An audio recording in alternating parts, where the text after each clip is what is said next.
Today, James and I are going to talk to Randy Couture, one of my biggest wins, one of the classiest acts, and a legend of the sport. So tune in, check it out.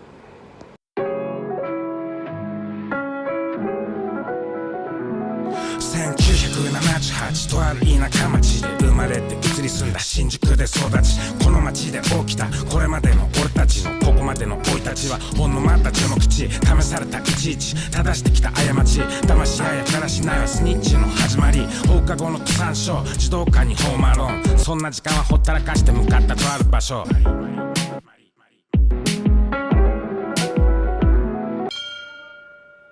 What's up, everybody, and welcome back to the Yamatodamashii podcast. Today, we're joined by MMA legend, Mr. Randy Couture. Randy, how are you doing today? Doing great, man. Thanks for having me on. I appreciate you guys. Awesome. When was the last time you and Enson saw each other?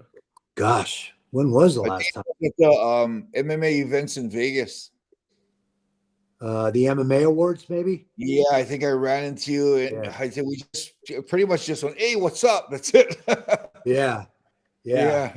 But that must have been, if it was the MMA awards, that was the last time any of us saw Kevin Randleman, because that was the last time I've been to the awards, and then that following Monday, Kevin passed away. I mean, it was a big shock. I saw Kevin at that awards. Yeah, he came and said hi. Yeah. What a shock. That was crazy. Yeah, unbelievable, huh? Yeah. Super sad. You just never know. You never know when you're going to draw on your last breath. Yep, seriously, man. Gotta live every day like it's your last. Yep. Yeah, definitely. So, Randy, we're super stoked to get you on the podcast. One of the things that we do in this podcast is we talk a number of different topics, but we also look back on Enson's career, and so we've actually break down each fight as it happens. And the next one in that series was yourself, so we're looking forward to talking about that fight. But before we do, I kind of wanted to get a bit of context around that fight, because one of the things that I've always wondered as a fan was you beat Maurice Smith to become the UFC heavyweight champion. What happened there? Because you then went to Vale Tudo, Japan, which I suppose for some of the modern day fans, they'll be scratching their head wondering what actually happened in that scenario. Yeah, well, it was a whirlwind that first year of fighting for me. I took the UFC 13 heavyweight tournament spot on short notice in a couple weeks.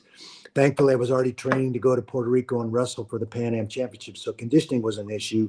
Just technically, I didn't know shit about fighting, frankly. And I had spent 5 days on the ground, kind of getting up to speed with what these jiu-jitsu guys were doing and what all this stuff was about with Rico Rodriguez before that very first fight in UFC 13. Obviously, I fought twice that night. It was still a tournament format. I won the tournament, and that put me in a position to fight Vitor Belfort right away. And the winner of that fight was going to get a title shot. Mark Coleman and Maurice Smith had just fought for the title, and Maurice battered him, kicked his legs, wore him out, and basically took the heavyweight championship from Mark. And then I ended up, fighting Vitor, winning that fight. That sent me to Japan, the first time going to Japan, fighting in Shin, Yokohama, against Maurice Smith for the heavyweight championship of the world. 21-minute fight, went my way, decision. And here I am in 4 fights. I'm like, what just happened? I'm standing here now with a world championship belt around my waist. It was like, what the hell just happened? Wanted me to fight. We negotiated a new contract because I was on a 1-fight deal then, and they signed me to a 3-fight deal that progressively got a little bit better money each fight. They wanted me to fight Mark Coleman to defend the title, and I said yes. Mark. I ended up popping a rib getting ready for the national championships in Greco-Roman wrestling. And so took me out of the nationals, took me out of that fight with Mark. Pete ended up fighting Mark for that and kicking Mark square in the mug. And then they asked me to fight Boss Rutten, and I was ready to fight Boss, but they said, hey, we can't afford to pay you what we have on this contract. They came back with a number that was, a quarter of what the contract said they were supposed to pay me. And I said, look, I'm ready to defend the title and fight Boss Rutan or whoever else you want me to fight, but you're going to have to stick to the contract. I mean, we spent 3 weeks negotiating this. These are the numbers. You can lament all you want, but these are the numbers. It's in black and white right here. So I stuck to my guns.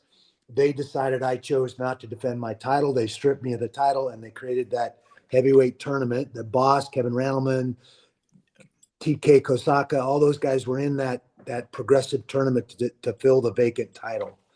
And that freed me up as a free agent. I still wanted to compete.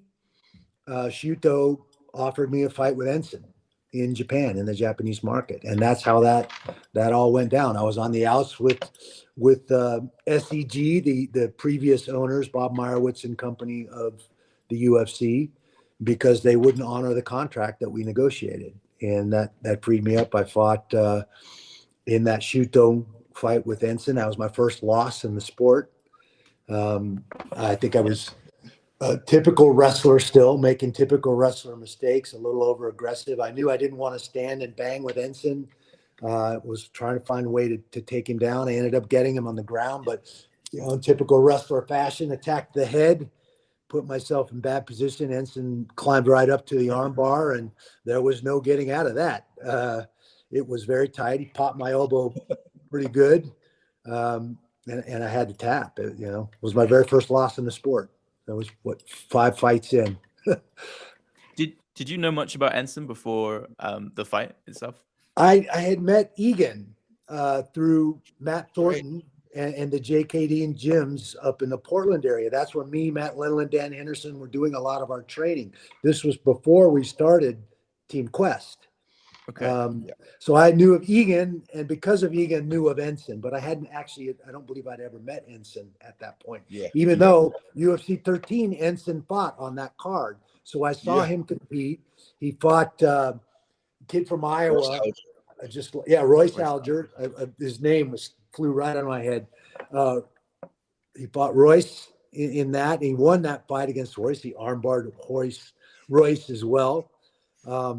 But he suffered a pretty severe eye injury in the fight and couldn't advance to the final because it was a tournament format. That put Tito in his spot.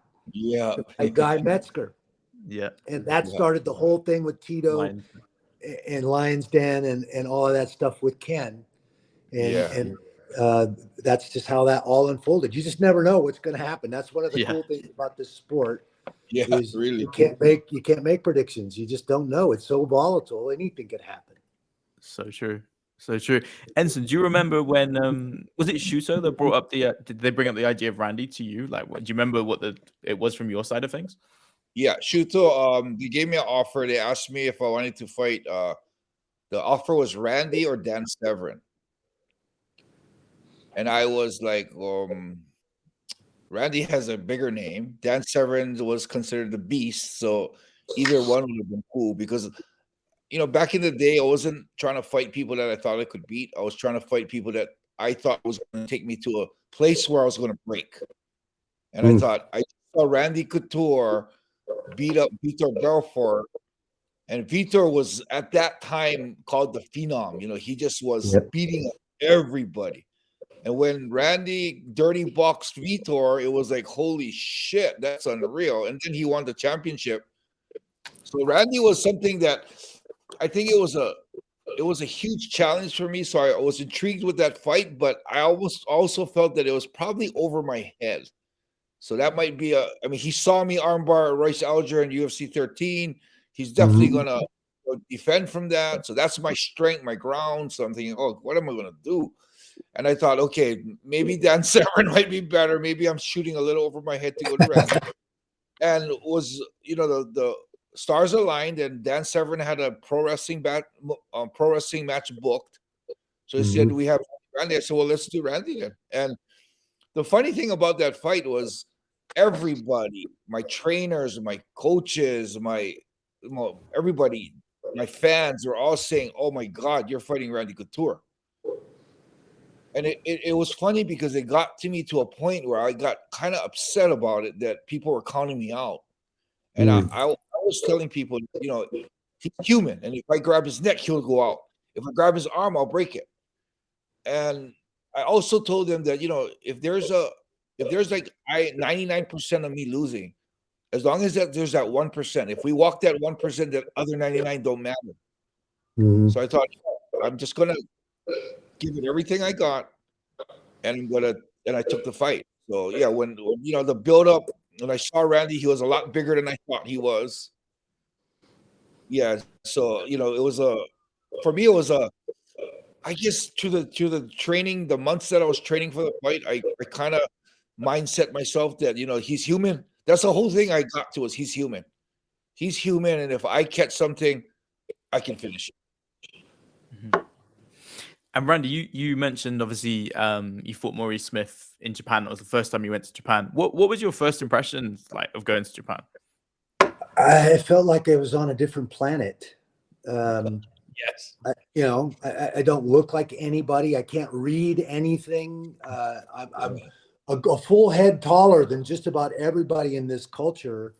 It was a very, I was always intrigued by the Japanese culture and kind of wanted to go. I said that after I beat Vitor, that, I'm going to get a chance to go to Japan. I'd never been. And in many ways, I felt like I was on a different planet. It was very, very intriguing and very, very interesting. Huge crowds in that arena. I think there was almost 20,000 people in that arena that night, and you could have heard a pin drop in there. It was, against Maurice. It was so quiet. It was eerie, except for my wife. I could hear my wife screaming very clearly.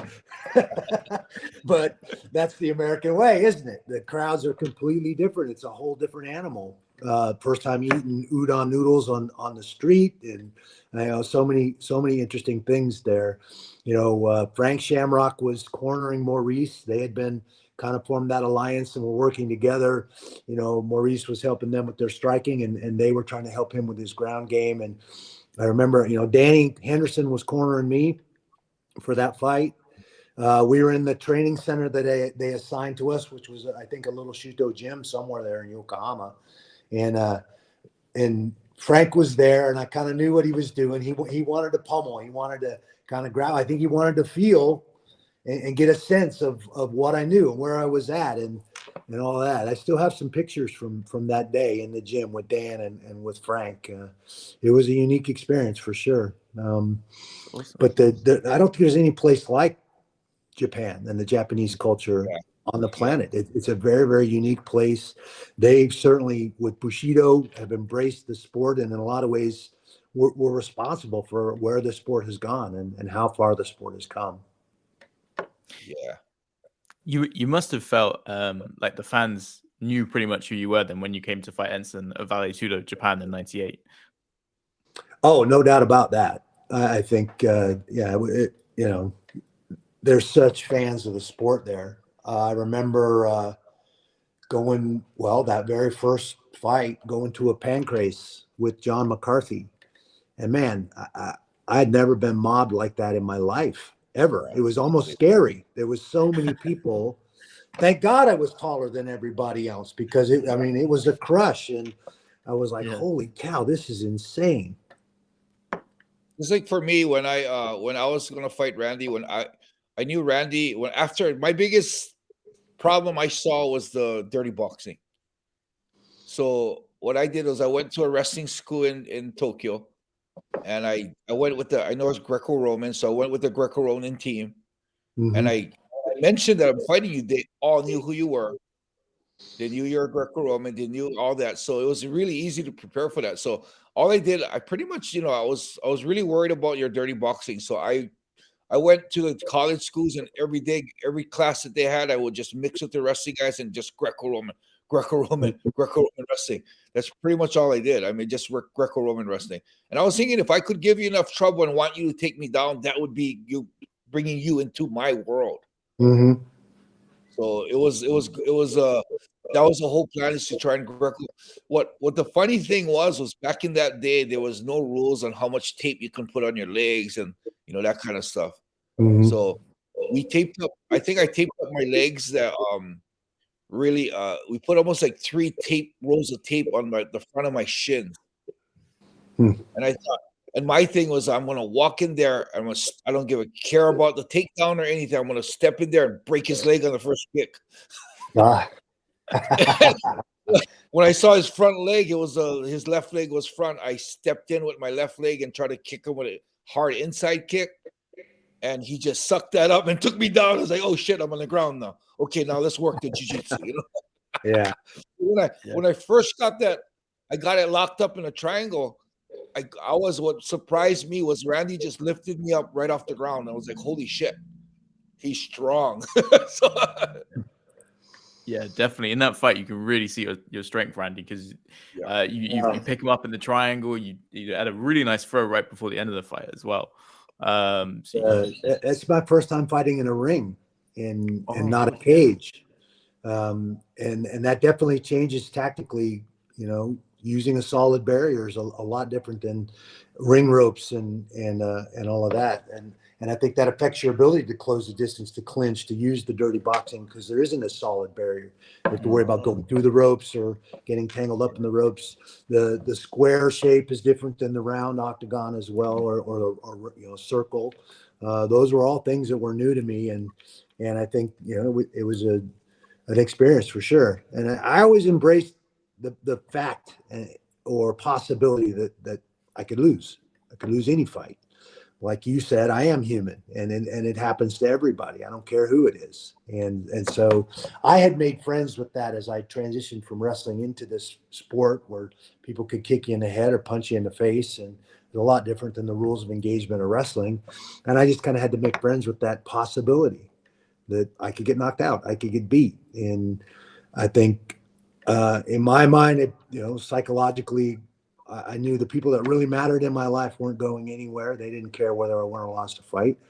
And the fans are fickle. You're only as good as your last fight. I wasn't worried about that. So I took each of those times I lost, and that was the very first time I experienced that. I lost. You know, I had to analyze what I did wrong. Obviously, it was very apparent. That can opener, grabbing his head and locking both my arms into that position it was a classic thing that wrestlers did, and classically they ended up getting caught in arm bars, and I hadn't learned that yet. And then Enson taught me that the hard way. So my whole idea of that fight was to, once the on button was turned on, I was gonna go full on, and until I ran out of gas or I got knocked out. And I remember even when he lifted me, threw me, I lost my triangle, and then he was standing over me. I just thought, I just got to keep going. That's why I started trying to kick his legs, trying to kick him high. I tried. That surprised me, actually. You sprung up from your butt with your hands and threw those legs up, and I was like, holy shit, where did that come from? I was, you know, it wasn't something I really thought about doing. I just thought about keeping that pressure, keeping that pressure, keep the attack. I want to be, no matter where I am in the fight, I want to be the attacker. So when I was on my back, I know that's like the position where you're kind of getting attacked. So I didn't want the movement to start where Randy was the aggressor. So that's why I kept active. I know you couldn't see it in the fight, but there was one low kick I tried to kick you with, and you stepped aside and you caught me flush in the face with a right punch coming down from when I was on the ground. That kind of rattled me, that punch. Then that's what I was thinking. I was thinking, okay, I'm kicking, trying to kick him. He moved. I think you avoided a nice leg kick, punched me in the face. I didn't know if the kick up high was doing anything. So, you know, I got to get up. And I knew that you're waiting for me to get up. I knew you were going to try and strike me when I got up. But I thought, you know what? I'm just going to get up anyway. It was funny because you were ready. And when I got up, I think you threw a nice right to me. But I was able to eat that punch, and I was able to clinch. And I haven't watched that fight in forever. I definitely watched it a few times, you know, after the fact. And like you said, when you threw me to the ground, I was like, holy shit, he took me to the ground. Because I was so worried about your dirty boxing and how I was going to stand up with that. When you threw me to the ground, I was like, oh shit, this is perfect. And I said, okay, just relax, wait for the chance. And then, like you said, when I felt you grab my head, I was saying, okay, wait a minute. he's grabbing my head. So I thought that you probably saw what I did to Royce. So I thought that, okay, I'm not going to shoot for armbar right away, because if I do, he's going to pull his arm out and I'll be at the bottom. So what I did was, if you noticed in the video, I set my legs right on your shoulder, just waiting for you to loosen up. And when I felt you loosen up my head, probably to strike, that's when my legs were already right by your head. So all I needed to do was pass it over your face. Pass it over. For me, it was surreal, because I was like, holy shit, this is a deep armbar. Yeah, it was deep. And then when you did the wrong thing. Instead of stacking, you try to pull out. Yep. Holy shit, I'm just going to hold on to this and start arching. And I remember you pulling out and falling to your face, and I was on my face. And I remember your arm popping in my groin. I could feel it popping. And then I was thinking to myself, holy shit, his arm's popping. And then when you started tapping my leg, I was like, there was another whole realization, like, holy fuck, Randy Couture just tapped. Yep. Yeah, so for me, it was overwhelming to a point where it was almost like a dream. And then my first feeling was, I had so much animosity to the people that doubted me. That when I went up to Egan after the fight, I told him, I'm gonna tell these fans off. And Egan goes, no. Egan's like the mellow brother. I'm the crazy brother. He's your Jimmy Cricket. No, Enson, don't do that. And I was like, you see me push Egan away. I grabbed the mic, and what I was planning to say was, all of you who thought I was going to lose, in your face. But for some reason, what came out, and it's a real famous thing now, is I said, for all of you who thought I was going to lose, fuck you. And I threw the mic down and laughed. That's funny. Yeah, I was wondering what you said in that moment, because you get so angry and then you shut the microphone down. But it's in Japanese, right? So I had no idea what it was that you said. Yeah, that's funny. Yeah. Neither did I. That was for me. That was like, I mean, how much more perfect can a fight be? I mean, people ask me about a matter of perspective, Enson. But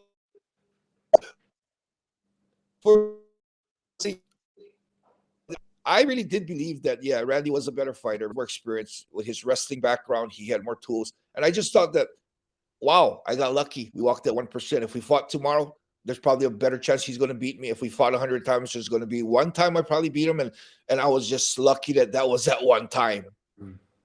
Well, that was obviously a pivotal. Every loss I had was a pivotal moment for me, and a chance for me to learn, to get better, to figure out what I did wrong, how I ended up in that situation, and come back and make adjustments and make changes. I never watched the fights I won. Damn straight, I watched the ones I lost, because that was my chance to become a better athlete, and at the end of the day, a better human. So I always try to keep that stuff in perspective. My fight record's 19-11. It's not like I was undefeated, but you were definitely the first one that set me on that course. I lost some of the biggest wrestling matches that you could ever be in as well. The Olympic trials on 4 occasions, NCAA championships on 2 occasions. So, dealing with the aftermath of that kind of setback and that kind of adversity was something I was used to dealing with, and keeping in perspective and recognizing what I needed to do to go back and sort it out and get back out there, get back on that horse, get back on that bike, and be better. Yeah. And then, so after that, Randy, you actually stayed in Japan, right? You did like the Rings organization.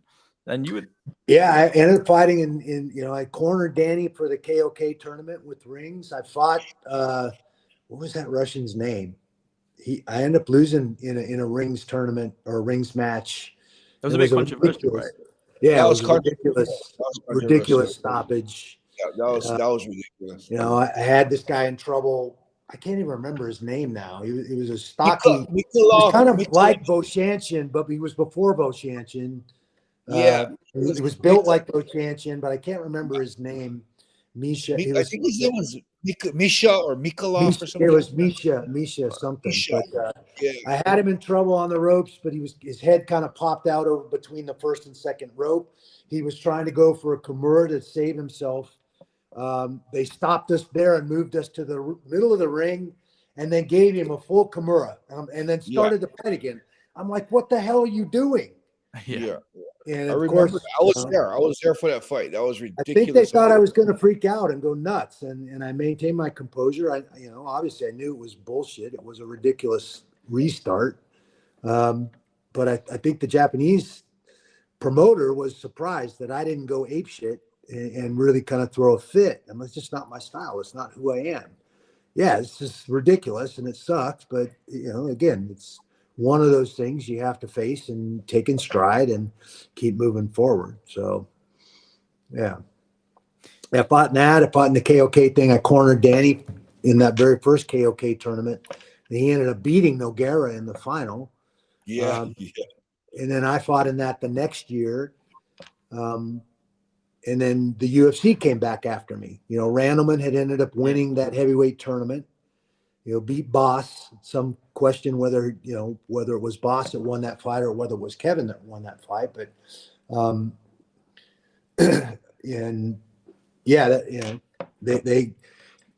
Kevin was Kevin, and they said, hey, we want you to come back and fight for the heavyweight title. I said, well, I've already done the first round of this KOK tournament. I'll come back and fight Kevin, but you have to let me fight in the final of the KOK tournament that's not till January. And they said, okay, we'll allow you to do that, to finish that tournament. And, I fought Kevin in October, and then I went back to Japan in January, even though I was still under contract with the UFC at that time, and fought in the final. And I lost in the final to Overeem in a guillotine choke. Took a horrible shot. Again, in the ring. The ring was just something I was still getting used to. And when you have that solid barrier, you can run a guy right into it and use that trampoline effect to take a guy down. You don't have that option in a ring. And I shot a horrible double leg on my knees, and he slapped on a guillotine and fell back and caught me in a pretty solid choke to cost me in the final. Or I would have won that KOK tournament. But, again, the grand scheme of things, it's all about learning. It's all about making the adjustments. Yeah, that's super interesting though, right? About I'd always wondered how that worked, whether you were fighting in the UFC, but then also doing the KOK tournament as well. But I didn't want to pull out of that KOK tournament. Yeah. I'd won the first two rounds, first two matches, and won. Had aspirations of winning that whole thing, but it didn't work out that way. That's awesome. Though. It's good, and it shows you're a man of your word, right? You probably promised to the promoter that you'd want to be in that. Yeah, I started it. I wasn't going to pull out. I was never that guy that pulled out of a fight anyway. There were probably a couple fights I should have pulled out of. Van Arsdale, I probably shouldn't have fought Mike. I had a very, very bad staph infection in my right knee and was on intravenous antibiotics 3 weeks going into that fight. Probably should have pulled out of that fight. I have never been that tired in a fight in my life. We're both standing there at the start of the third round with my hands on my knees, and I look over and he's got his hands on his knees, and he's looking at me and I'm looking at him, and I've made myself stand up and start jumping up and down, and I just saw his face drop. He's like, oh, shit. And a minute later, he tapped. I mean, that body language is very, very powerful. You got to make sure you're controlling that. It's something you need to practice in the training environment. It's not showing everybody that you're exhausted, that you're tired with your hands on your hips or your hands on your head or your hands on your knees. You're sending a message to your opponent. And boy, I'm going to wink and smile and take it up 3 notches when I see that and see what you really got. Yeah. That's cool. Just another question, Randy. We obviously talking about like MMA in Japan. I noticed you did commentary for Pride a couple of times, right? Yeah, once or twice I got to come over as a guest commentator. One of those times was during their Grand Prix. One of their Grand Prix, I think Vanderlei Silva was fighting Mark Hunt. And I had a major blunder on national television because Mark Hunt got a cut. You see where I'm going here. Cut, Hunt. Something else came out of my mouth that wasn't supposed to come out of my mouth. I thought Boss was going to fall off of his chair. He was laughing so hard because Boss was commentating for Pride at that time. And the atomic butt drop because, Mandalay tried to jump over Mark Hunt's legs and land on him, and Mark pushed him off. It was like an atomic butt drop. I coined that in that particular moment too, that a bunch of people went crazy about. But yeah, the cut, that was, oh man, I turned red. I was so embarrassed. That's amazing. Did they ever? Was there any a point where you could have fought in Pride? Was that ever an option? They came at me at one point. My contract with the UFC was in negotiation period, and they threw some money at me to get me to come to fight in Pride. It was a little bit more money than the UFC was offering me at the time, and it was you know how Pride was. They paid in cash. It wasn't a check. But in my mind, obviously Danny and I were best friends, and I was cornering Danny for a lot of his Pride fights, and I was garnering sponsorships and a bunch more marketing stuff and everything like that, fighting in the UFC in the American market. And Danny was still relatively obscure because most of his fights had happened in the Japanese market. He was a huge star in Japan, but nobody in the US market really knew who he was. And so in my mind, I calculated all that. And I thought, well, this cash is great and it's a good offer, but it's probably more beneficial for me to continue to fight in the American market. And so I chose to stay with the UFC and passed on the opportunity to fight in Pride. Wow, that's interesting. It's a crazy image to think of you fighting in Pride, just especially because there was even that time when Dana brought in Chuck and that side of things. Yeah, well, that was the stipulation in that fight with me and Chuck. The loser was going to go fight in the Pride Grand Prix, and the winner was going to obviously stay. They weren't going to put their heavyweight or their light heavyweight champion on a pedestal for Pride because it's a volatile sport. They don't want their light heavyweight champ to lose to a Pride fighter. So that's how Chuck ended up getting the nod to go fight in that Grand Prix. He beat he beat the other Overeem, the taller, skinnier Overeem. At least at that time, he was taller and skinnier. That changed in a real hurry. But I was there, and that was again one of those times I got to be a guest commentator because they brought me over in support of Chuck fighting in that Grand Prix. But that's how that unfolded. Oh, that's great. I had no idea that was the stipulation that whoever lost that fight would be. Yeah, I don't think nobody knows. Yeah, no, that was one of those things they talked about when we were negotiating, and that was how it was going to go down. So that's what happened. Wow, it's crazy. When you look back on your career, your fighting career, you have so many highs, right? And there's so many titles that you won. I was just wondering, is there any one in particular that meant the most to you? I think, retiring for 13 months, coming out of retirement to fight Tim Sylvia for the heavyweight championship in Ohio at the Arnold Classic. That was the biggest crowd we'd had in an MMA event in North America at that time. It was almost 20,000 people in that arena, nationwide arena in Columbus, Ohio. That crowd was insane. And I think because of my age, I was almost 44 years old. Again, everybody thought I was going to lose. Tim's 6'8". I mean, we looked like Mutt and Jeff in the cage, and they were sure, I was going to get my ass handed to me, and obviously it didn't go that way. So that crowd, that 10-second countdown at the end of that fight, him falling in the first 25 seconds of that fight, those are just things. I was as surprised as everybody else when I hit him with the overhand right. Left inside kick, overhand right, was supposed to follow with the left hook, and he was gone. He disappeared. And I was like, oh, shit. And I think the crowd stood up. Everybody stood up in that moment, and I don't think they sat back down for the next 20 minutes. It was insane. Crazy, crazy crowd. And and Tim was a friend of mine. I knew Tim well. That was just a very, very special night. And again, one of those times that I was an underdog because of my age in just about every single fight. And on the podcast, we've talked about some of Enson's losses and kind of what they meant to him going forward and his career. I'm just wondering, was there any particular loss that where you felt like, you obviously mentioned the fight with Enson, but I was wondering if any other ones as well where I think the pivotal loss for me that shifted my mentality a lot and forced me to really analyze what I was doing was the Josh Barnett fight. You know, that was a fight that I felt like, you know, this is going to come down to wrestling. And I have a much better wrestling pedigree than Josh has. Josh is a big guy and he's a great submission guy, but he 9 times out of 10, there's no way he's going to take me down and put me in that position.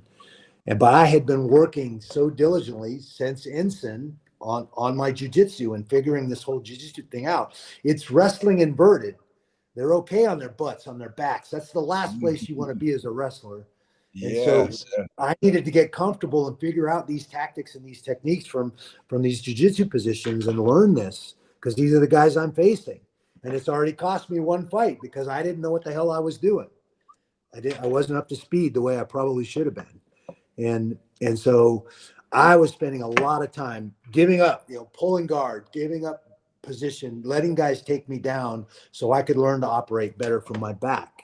And eventually I got a black belt in jiu-jitsu, but that took many, many years.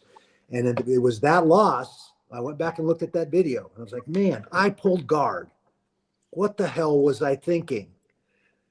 I already knew 9 times out of 10, Josh couldn't take me down, but we got into a scramble and I flopped to my back and pulled this big gorilla on top of me. What the hell was I thinking? But that was the mindset and the mode in my training that I was doing.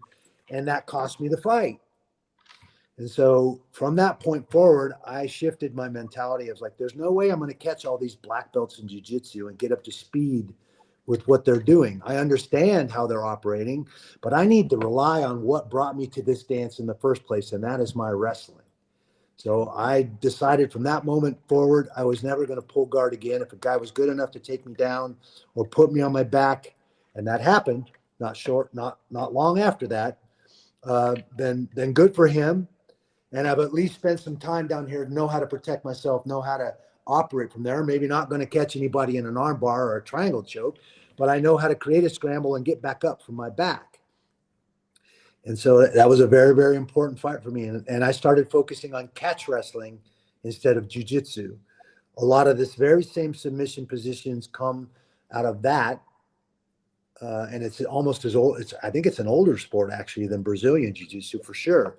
But I shifted back into that wrestler's mindset, and I started getting more submissions in my game when I started focusing on catch wrestling instead of jiu-jitsu.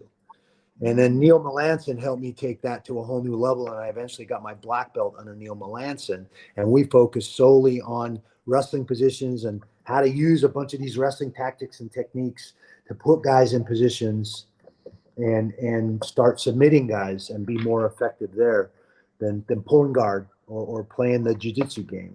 Jiu-jitsu is a little bit different mentality, in my opinion. It's the path of least resistance. They're going to play that slow game until they frustrate you or get you out of position, and then you're in trouble. Then they catch you.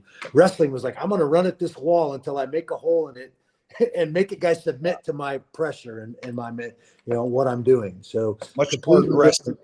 Yeah, completely different mindsets. And I was so caught up in learning the jiu-jitsu game that I put myself in bad position in that fight, and it cost me.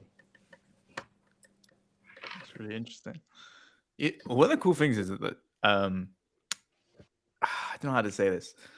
I guess so. When me and Enson did a podcast on the Pride contract, one of the things we talked about was the drug testing, because there was a strange little stipulation there. And obviously, you mentioned that Josh Barnett fight, and Josh obviously tested positive for that fight. Yes, that's right. But what's great, you didn't even mention that. Whereas nowadays, people will be all over it. And I guess it's kind of you guys. It seems to me that you guys share that same mentality where you guys just got on with it, right? Didn't matter. It did not matter to me. We knew in the early days of the sport, lots of those guys were doing that. And I looked at that as an advantage for me. Mentally, he was thinking about a whole bunch of other stuff, how big and muscular he looked and how much he could bench press, and not what he really needed to do to beat me. That was how I saw that. The guys that were using performance enhancing drugs, at least at that stage of things, that was where they were coming from. And I saw that as an advantage. I knew if I could make them work, make them move their feet, make them pummel, make them struggle as much as possible, they were going to get very, very tired very, very quickly. That seemed to be indigenous to guys that were doing that. So I looked at it as an advantage. For me too, it was like, I think back in the day, people weren't so educated about type of steroids. You know, for me, I thought that guys gonna do steroids, and steroids not gonna make them get better technique. Nope. In fact, steroids are gonna make them stronger, but their stamina is gonna shoot easier.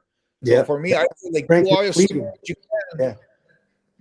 I might feel your power, but I'm the last one that always had any problem with power. I was always a smaller guy growing up in Hawaii.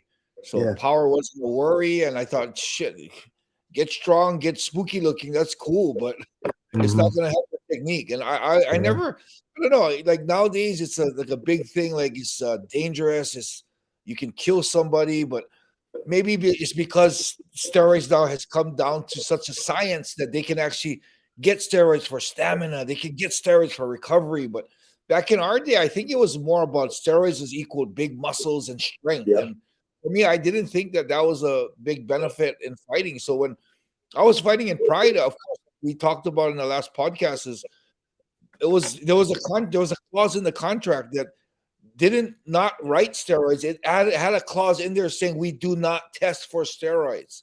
And for me, it was understood that, you know, when I fought Mark Kerr, I knew he was on all kinds of stuff. Most of the guys were on something. So, you know, I mean, here's a little history. Here's a little history for you. I wrestled Mark Kerr in the finals of the NCAA championships at 190 pounds. Wow. He wrestled 190 for Syracuse. Whoa. Oh, he was very few short years later, he shows up in the UFC to fight Ranger Stott at 260 pounds, traps to his ears, and I mean, tell me how that happens. Hard training. Yes, I'm sure there was a lot of hard training, but there was also a lot of very good chemistry involved. You know, and if you historically look at all those after the UFC bought Pride, and you look at all those athletes that then transitioned to the American market and started fighting for the UFC, how many of those guys really struggled? Yes, almost all of them. Track, Shogun, Vandalay, whole bunch of Nogueras. There was a whole bunch of those guys. Now, I'm not saying those guys, but they were definitely getting tested now, and it's interesting to me to see a bunch of those guys stumble before they kind of got in the groove of what was going on in the UFC and the American market and the testing. But Josh was the first to pop after that test, and they tried to give me the title back. I'm like, no. In my mind, I still lost that fight. I don't care that he was using. It didn't make any difference to me. I still made a tactical mistake and lost that fight. You're not handing me the title back. I'll fight for the title. So the next fight I fought was Rico Rodriguez to fill the vacant title because Josh got stripped. So I think Rico was probably using and got away with it at that time. That's the rumor. But again, it didn't matter to me. He passed the test somehow. So, you know, it is what it is. Again, I was winning that fight, caught that elbow, fractured my orbit, probably the worst, and you've been there. Probably the worst injury I sustained. Anytime you start screwing with your vision, it definitely gets your attention. So, no, it's awesome. I just think it's a mentality where it feels rare now. It seems weird. We see sort of titles change hands on discrepancies sometimes, you know, from someone like throws an illegal kick or something like that, and people will sort of accept it. It just doesn't. It feels almost a little bit rare these days. So it's cool to hopefully some of the modern fighters see you guys and try and envision that more, because I miss that sometimes. I feel like you guys would just fight anyone, anytime, anywhere, and that was your MO, right? But, yeah, that was definitely my attitude about it, and I think that was Enson's attitude about it as well. Yes, definitely. You know what I find interesting, James, about Randy is remember when we talked to Frank, where after his career he just disappeared, and he has nothing to do with MMA, doesn't watch any MMA. Frank. Yeah, Frank Shamrock. Frank Shamrock, Yeah. I was I was really tripping out. And he's still doing very good. He's very successful, doing very well. And it's like, wow. as a legend as he was, he's just out of the sport.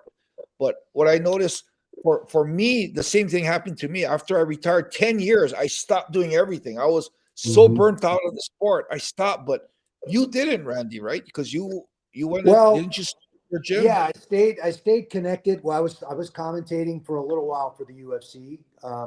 Wasn't a very lucrative deal. I was really only getting to do 4 shows a year on Fox. They were shows that they did on Fox, and they didn't pay me very well. 4 shows a year at 12 grand a show. That's not enough money to live on, honestly.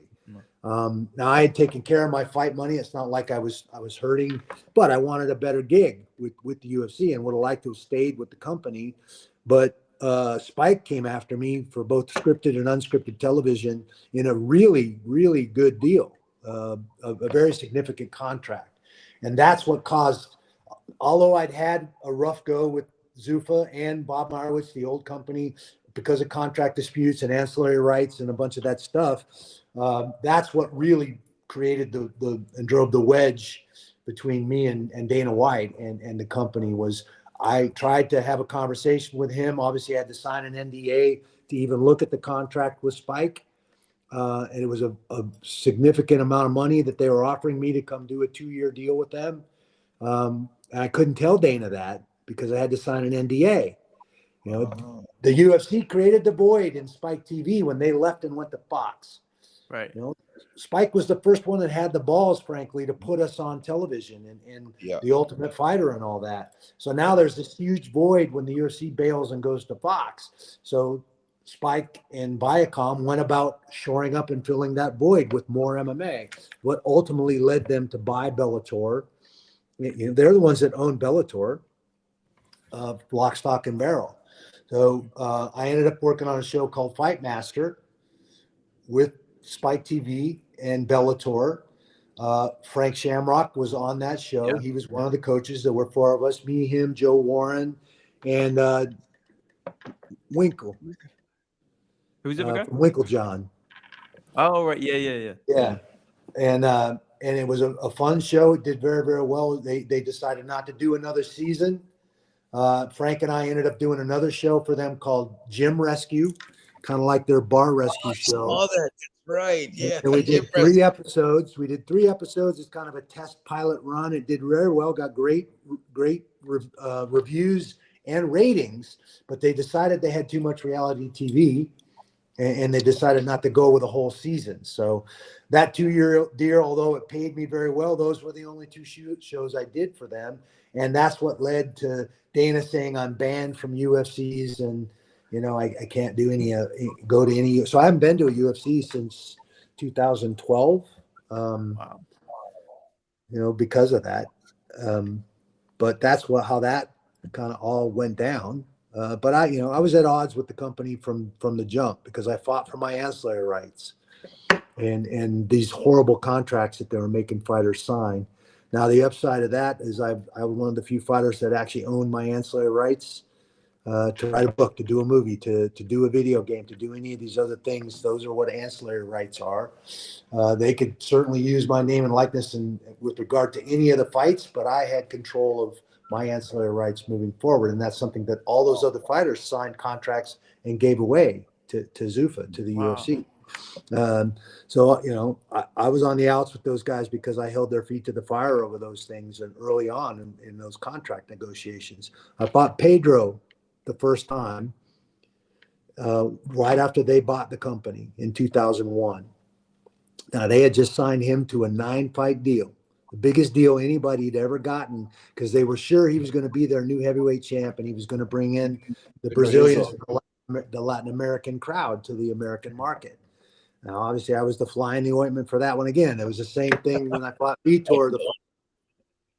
I heard stories that Bob Meyerowitz was literally jumping up and down, screaming in the trailer as I was beating Vitor Belfort in the cage in Bay St. Louis, Mississippi, because that was their poster child, the Phenom, this 22-year-old kid that was smoking everybody. So he was very upset. I just trashed his poster boy. And the same thing was kind of true in this situation when I beat Pedro Hizzo that first time. They just signed him to a 9-fight deal and I beat him in the first fight what are they going to do with him now? So I'm now scheduled to renegotiate a new contract with them. I start taking them to task over these ancillary rights and this crazy contract they want me to sign, and I'm the heavyweight champion for them. But they didn't like me because I was 40 years old. They didn't think I was marketable because of my age. That first Belfort fight set the tone for my entire career because everybody thought I was going to lose to Vitor because I was this old guy that was fighting. I mean, that's just how it went down. Yeah. So they forced me into an automatic rematch with Pedro. I went up to Seattle and trained with Maurice Smith to figure out the kickboxing because Pedro kicked me 14 times in that first fight in my left leg, my lead leg. I have a dent there still to this day where part of that quad muscle just didn't come back. It said, no, hell with you. I'm not coming back. So I had to learn how to deal with the kick, just like I had to figure out the ground game and guys like you that were really good at submitting guys. I had to figure out how to check kicks. And, I had done a little of that. I knew that Mo was going to try to kick me when I fought him for the title. And I had trained that every time he picked his foot up, I was going to close the distance and take him down. Now, back then it was, 15-minute round and 2 3-minute overtimes. So I took him down 3 times in that fight, once in each one of those periods. And that's what won me the world championship. But I had not had anybody that was a kicker like Pedro was, all hips and legs. Great Dutch, he was a student of Dutch kickboxing, and Marco Huas and so many other amazing fighters that were really, really good strikers trained him, and he threw a low kick. He didn't try to kick me in the head. He didn't try to kick me in the body. He kept turning me out with that load kick, and I didn't know how to check it. I didn't know. I was still standing in a wrestler stance. 60% of the weight on my back leg, using that back leg as a rudder to penetrate off of to close the distance and take guys down. And that was the first thing Mo changed when I went to Seattle to get ready for the rematch with Pedro Hizo. He's had 60% on that back leg. So now I could pick that front leg up and check a kick. He taught me not only how to check kicks, but that was the first time I ever started kicking. And in the rematch, I kicked Pedro. He never kicked me once. Yeah. And it was the difference in the fight. Just because you mentioned it, Randy, you mentioned about some of the issues that you had with the UFC. Do you ever see that maybe one day there will be like a bit of a reconciliation? I know obviously things are going great with the PFL, but is that something you could foresee in the future? Honestly, I doubt it. Doubt it seriously. As long as Dana's there, Dana's the type of guy that's going to hold a grudge. That's why Frank, honestly, is in relative obscurity. Even though he was a solid performer for the UFC, he's never been inducted in the Hall of Fame. Dana and him had a beef all the way back then, and that's never been forgiven. I don't expect that I'm in any different boat than Frank Shamrock's in. I was already inducted into the Hall of Fame before all this other stuff blew up and the contract with Spike and all that. So it's hard to take me out of the Hall of Fame now, but I'm sure if all that stuff had gone down before I'd been inducted, I'd be in the same boat that Frank is at. They would have never inducted me. Yeah, it's my biggest gripe with the UFC that there's pieces of history missing, if you know what I mean, depending on how favorable you are with them sometimes. So that's what it boils down to is that there's a bit of a good old boys club with regard to the UFC and who's in Dana's favor. Yeah, well, that's why we like telling these stories anyway, kind of, so it's out there. Do you know what I mean? You gotta see the full story. But switching gears a little bit, I wanted to talk to you guys because both of you guys have done acting. You both acted in the same film, right? What one were we in together? Was it Red Belt? Was it Red Belt? That's I wasn't in Red Belt. Oh, he wasn't. Wait. Oh, I wasn't in Red Belt. Oh, Red Belt. Yes, sorry. What was the other? Red Belt. Dan Inosanto. Yeah, David Mamet. Yes, I was thinking. What was the other one? Red Canvas. Wasn't there one called Red Canvas? There was more of a straight up mixed martial arts movie that was a little bit different. That's the one. Yes, but Red Belt, we were in that together. That's right. I forgot about that. I played Dylan Flynn, kind of a retired fighter that was a commentator. Big stretch. That's right. You were the commentator. That's right. Yeah. That's What right. was your part in I something? forgot that you were in that. That was a fun movie. David Mamet was amazing. I thought it was a fun film. Chiwetel Ejiofor did an amazing job of getting up, she was get amazing. up to speed with jiu-jitsu and what jiu-jitsu was all about, and he portrayed that as realistically as anybody could, I think. Yeah. I was a Morisaki, a Japanese fighter. Ah, that's right. That's right. That's right.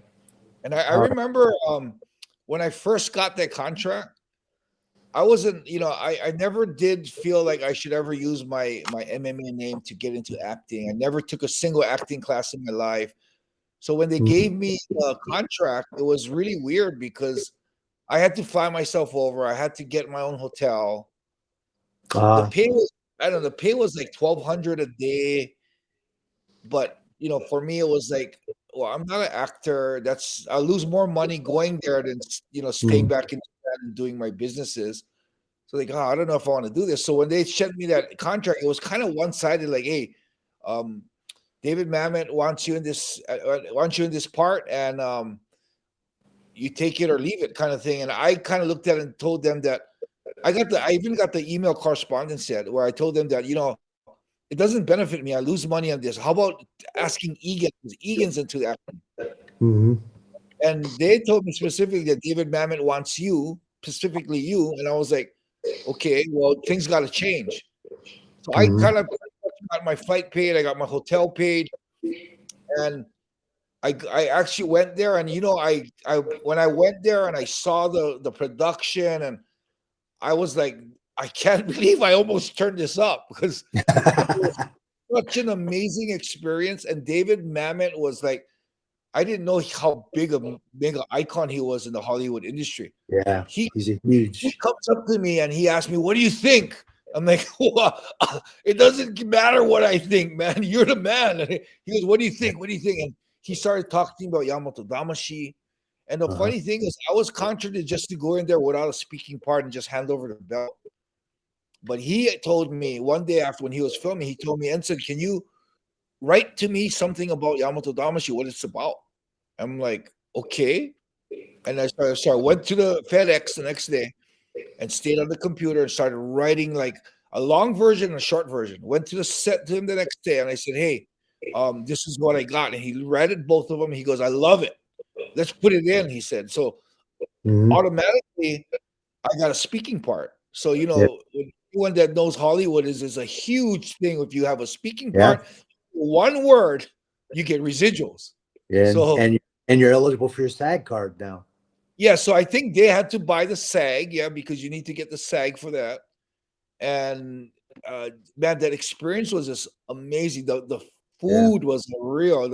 It was like a gourmet buffet every day. I remember having my own trailer. I would have my own trailer and walk into my trailer. It says Morisaki. I'm like, holy shit. And I had my wardrobe for the day. It blew me away. The experience blew me. And I was sitting there in the trailer one day thinking, holy shit, I almost turned this down. I would have, if I knew what the experience was going to be like, I would have flew myself up. I would have paid my own hotel. I would have took any pay she wanted me to pay. It was the greatest experience, man. It was good to see Randy, see Jean-Jacques. Yeah, there was a lot of great guys attached to that and involved with that. It was a lot of fun. Yes. That arena in Long Beach was very cool. Mamet is a huge fan of our sport and competes and trains in jiu-jitsu under Haneto Magno. He was a black belt, I think, at that time. And that's where that whole movie grew out of, was his love for jiu-jitsu and trying to create something that was MMA or, jiu-jitsu oriented in the MMA world is kind of how I would describe that movie. But it was fun. And I had no idea who David Mamet was either. Yeah. I got a call from my agent and he said, "Hey, they want you to go in and read for this part. Here's the sides. Your appointment is on this day." So I got off book and walked into this place with these strangers who I didn't know anybody there. There's a gal there with a camera and a casting director, and they have another girl that comes in and is going to do the scenes with me as an actor, and she's full on crying. This is the gal that in the movie had been raped, and that's what brought her to the jiu-jitsu gym, was she wanted to learn self-defense. That was the scene we had to read that day for the tryout. And so we're doing it. We do it a couple times. She like full on in this tryout cries and everything. I'm like, holy hell, this is amazing. Yeah. And the next we know, the casting director is like, oh, the director wants to come in and he wants to shake your hand. And so Mamet comes in. I don't know who he is. I have no idea what a big name in the industry this guy is. And he comes in and talks to me for 20 minutes. We end up doing 2 more scenes with Mamet. And I leave, I don't think and I'm reading for the lead role, for Chiwetel's role. That was what I went in there to audition for. And so I had no idea who he was. And I was like, yeah, this guy came in, he was the director of the movie, this guy, David Mamet. And I did 2 extra scenes with him. My agent almost fell over. He's like, you what? Mamet came in and worked with you directly? I was like, yeah. He's like, I had no idea. So he educated me on all the things that David had accomplished and where all that came from. So it was pretty cool. And obviously I didn't get the lead role. He came up with Dylan Flynn and the commentator, former fighter that turned commentator to play that character. And Chiwetel got the lead role, got that what I actually auditioned for. The crazy thing is David Mamet, you would not walk in there thinking that he's a big thing. The way the humbleness he shows, how open he is, talks with I was like just a side guy, just a little part. And he came to talk to me. That guy is such a humble guy. Yeah, and that's one of the first things I learned, and I learned this lesson working with Doug Crosby, because I got my SAG card through doing Oz. Doug was the coordinator for the HBO series Oz. Yeah. And one of the first things he asked me if I wanted to come do, play a CO, a corrections officer in Oz. And he, introduced me to everybody when I was on set. And he's like, one of the first things he told me was, you can always tell a man's character by how he treats people he doesn't need to be nice to. And that really stuck with me. That's exactly what Mamet showed his true character, because he treated a bunch of people there with respect and gave them time of day. And they're not people that he didn't have to be nice to anybody if he didn't want to be. So that's just he didn't need to be nice. Example of the character that man possesses. And I used that as a litmus test as I progressed and transitioned into being an actor and learning all that. Give me the guys that are going to have no ego and are going to be nice to everybody, regardless who they are. Yeah, that's who else is like that, Randy? I think when you went to Hawaii Five-0, Alex Laughlin is like that. Yeah, Alex is a great guy. Absolutely true. Every time I go over to his house, invited me over to his house for dinner to meet his family, his kids. He was just a super engaging, super nice guy. I get along great with Scotty Kahn too. Scott was a great guy. Yeah, Scotty's a good guy too. Yeah. Yeah, really enjoyed working. I did 4 episodes that played an absolute psycho on the series, but it was a lot of fun. Yeah, when I went on set with Alex, he walks around the set introducing me to the cable guy, the makeup guy. He knew everybody by name. Yeah. And I don't know if you know James. Alex Laughlin is a guy who played McGarrett on Hawaii Five-0, and he's the main guy, right? He's like man, and it's like he knows all the little people. He's nice to them, knows them by name.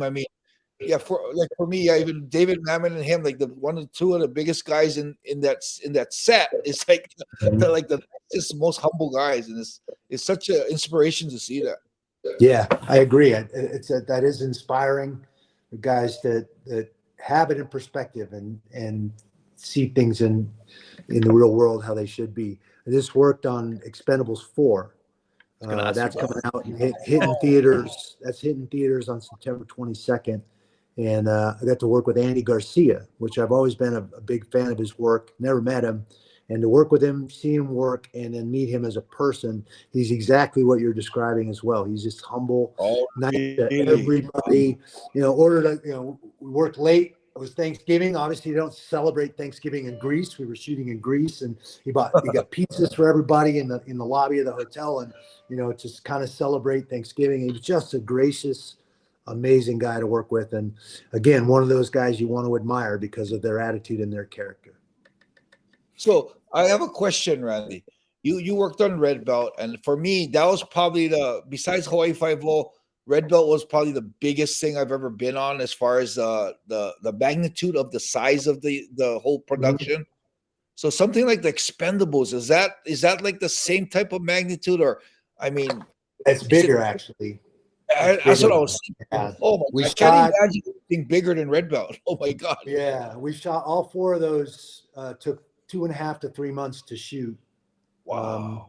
So it was a longer process than the few weeks that we did red belt. Yeah, yeah. We shot the first one in New Orleans predominantly, and I was there for 3 months living in a hotel. And that one we worked nights, so 6 nights a week I was up all night working. That was a big challenge and a grind for sure.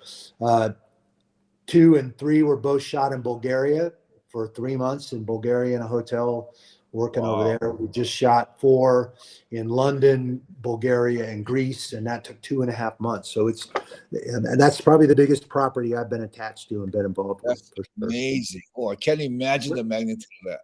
And Randy, what's that cast of guys is ridiculous. I mean, it's a crazy cast. Literally a who's who of 80s action stars. That's what I was gonna say. I was gonna say, what's the dynamic like? I mean, because I would say like something between, like, I don't know if Sylvester Stallone's like a big MMA fan, but I'm guessing you might be a Rocky fan. You kind of like trade off with job.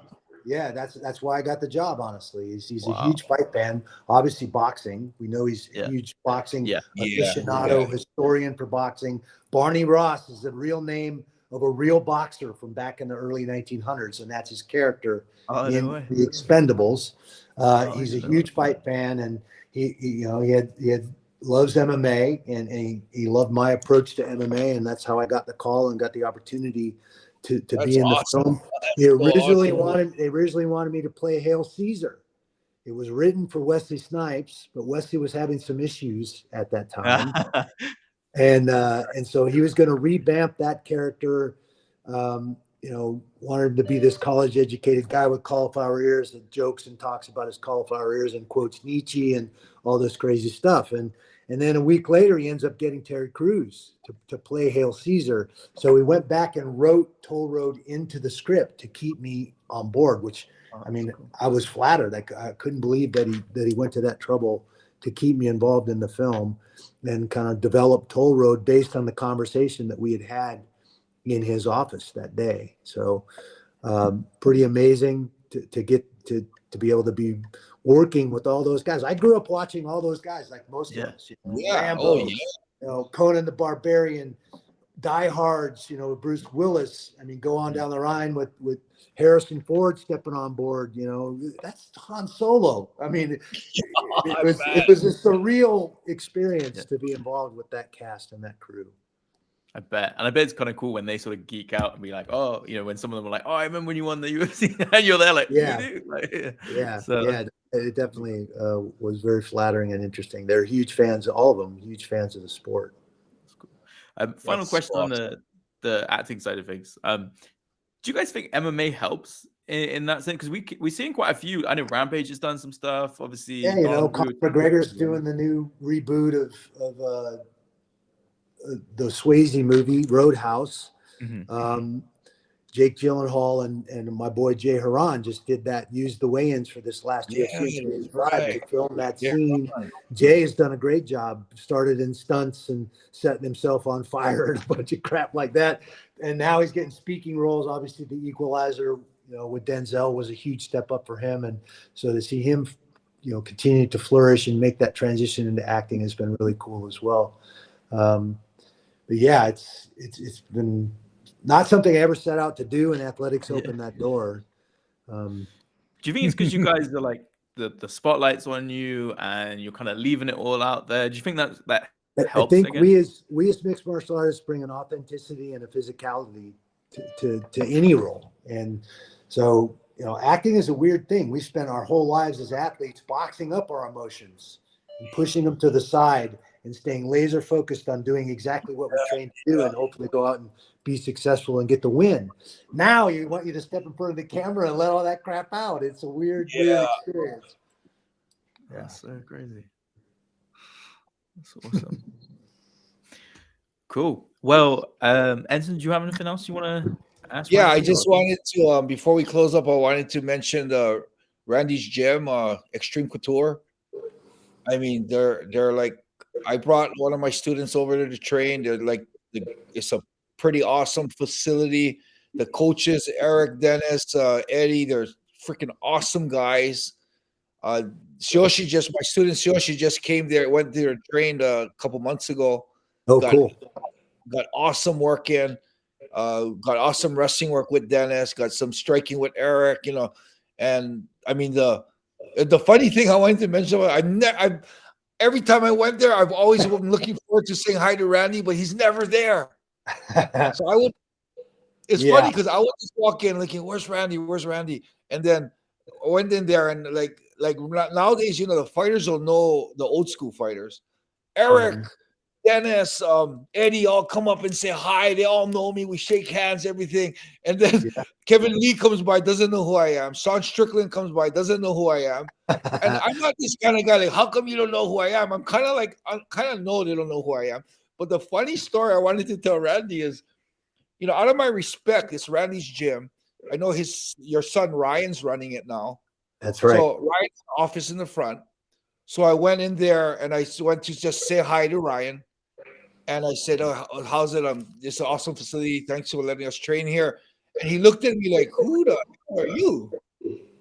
he didn't know who it was. So I kind of didn't want to say anything like, "Oh, I'm Enson or anything." I just said, "Oh, tell your father I said hello." And I kind of thought, just drop it already. So I just left.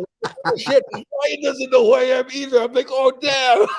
So it was like, oh, now I feel real obsolete, man. He was pretty young back when we fought. Those early days. He was pretty young.